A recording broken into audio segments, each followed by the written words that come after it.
Hello boys and girls, it's Aunty Mimmi here, and today it's Throwback Saturday, where we're going to look in our big trunk of treasures for one of your favourite stories. What can it be? If you've not already subscribed to the channel, please do so now. Then sit back, get comfortable, and let's begin. Today's story is Sleeping Beauty. Enjoy! Long ago, in a faraway land, there lived a king and queen who held a great feast to celebrate the birth of their baby daughter, Aurora. The king of a nearby country and his young son Philip were guests at the feast. The two kings made plans for Philip and Aurora to marry on the princess's 16th birthday.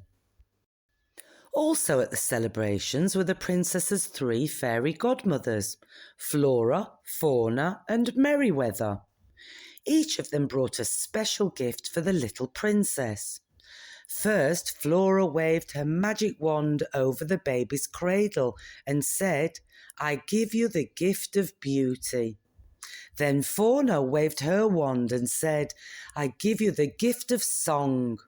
Finally, Merryweather fluttered over to the cradle. She raised her wand and...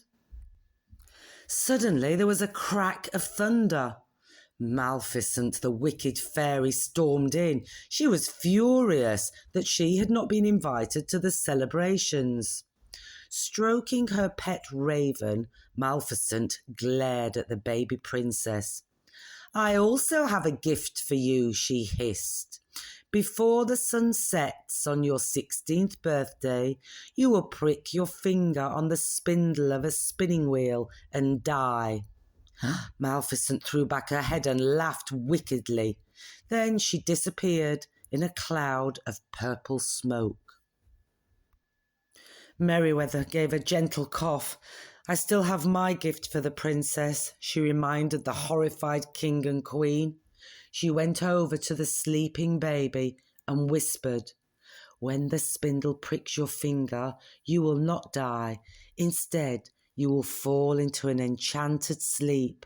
From this slumber, you shall wake when true love kisses the spell shall break." The king was still worried about his daughter's safety. He ordered every spinning wheel in the kingdom to be burned. Then he and the queen sadly agreed to the fairy godmother's plan to protect Aurora until her 16th birthday had passed. Flora, Fauna and Merryweather renamed the princess Briar Rose. They took her far away to a little cottage in the woods. There the fairies put away their magic wands. They disguised themselves as peasant women so that Maleficent wouldn't be able to find them. As the years passed, Maleficent kept searching for the princess, but she never found her. As the princess's 16th birthday drew nearer, Maleficent sent her trusted pet raven to try to find her. It was Maleficent's last chance. The morning of Briar Rose's birthday came. The three fairies sent her to collect berries so they could prepare some birthday surprises. After gathering the berries, Briar Rose rested in a woodland glade. She sang about falling in love with a handsome prince. Her friends, the animals and birds, found a cloak, a hat, and a pair of boots. They dressed up as a make-believe prince. Briar Rose joined in their game, dancing and singing with them. The clothes belonged to Prince Philip, who, after a long ride, was resting in the woods with his horse. Philip was enchanted by the beautiful voice coming through the trees and went to find the singer. As soon as they met, Briar Rose and the handsome stranger fell in love. They felt sure that they had met before, once upon a dream. When it was time for Briar Rose to leave, they arranged to meet that evening at the cottage in the woods. Meanwhile, the three fairies were in a terrible muddle. Fauna had baked a birthday cake, but the mixture was too runny and the cake wouldn't stand up. Flora and Merryweather had made a special gown for Bria Rose, but it was a very funny shape. "It's no use," said Merryweather. "We need to use magic to sort this out. I'll fetch the wands." Before they dared to use their wands, the fairies blocked up every gap in the cottage. They had to stop any magic dust escaping and alerting Maleficent to their hideaway, but they forgot to block the chimney. It was so wonderful to be able to use magic again. Flora waved her wand and a beautiful pink gown appeared. Then Merryweather waved her wand and changed the gown to blue. Flora changed it back to pink. All the time magic dust was escaping from the chimney. Maleficent Raven was searching nearby. He saw the magic dust and decided to investigate. By the time Bria Rose returned to the cottage, the peasants were all ready. She thanked her fairy godmothers for the beautiful new gown and the delicious cake. "This is the happiest day of my life," she said. Then she began to tell them about the handsome stranger she'd met in the woods. She planned to meet him that very evening. "It's time we told Bria Rose the truth," said Fauna. Up on the chimney, Maleficent's Raven smiled. So Bria Rose discovered that she really was a princess and would have to marry Prince Philip. "Today you must return to the palace and start your new life," said Flora. Bria Rose was heartbroken. She didn't want to marry a prince. She'd fallen in love with the handsome stranger she had met in the woods.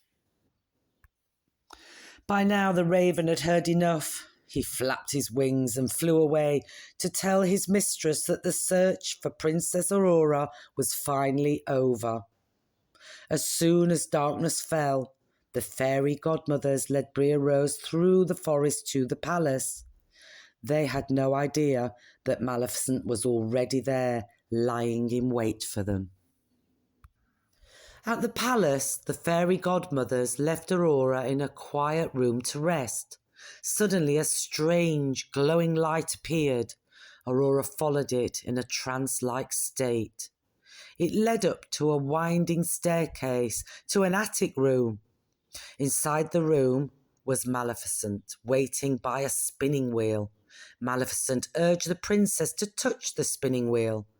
Aurora reached out. She pricked her finger on the spindle and fell to the floor. As soon as the fairy godmothers found Aurora lying by the spinning wheel, they cast a sleeping spell over the entire palace. Luckily, the fairies had discovered that Prince Philip was the stranger who Bria Rose had fallen in love with. Only his kiss could wake her. So while everyone was asleep, the fairies thought of a plan. They would return to the cottage, find Prince Philip and bring him back to the palace. But they were too late. Maleficent and her soldiers had trapped the prince at the cottage and had captured him. Maleficent took Philip back to her castle, where she threw him into her deepest dungeon. She fastened him to the wall with heavy chains and left him there to die. When the fairies didn't find Philip at the cottage, they guessed Maleficent may have captured him. They quickly made their way to her castle. As soon as it was safe, the fairies magically appeared in the dungeons and freed the prince. They waved their wands and armed him with a magic shield of virtue and a sword of truth.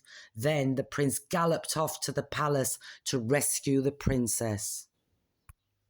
When Maleficent discovered that the prince had escaped, she roared with rage. She cast a spell and surrounded the palace with a forest of thorns.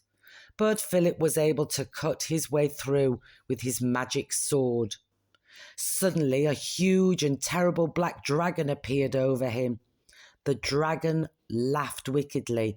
It was Maleficent. Philip held up his magic shield so that the dragon's scorching flames could not touch him. The battle had begun. The dragon soared into the air and swooped down towards Philip.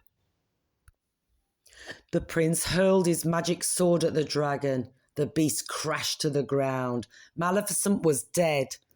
Prince Philip raced towards the palace. He quickly found the room where the sleeping beauty lay. As he gently kissed her, she opened her eyes. The spell was broken.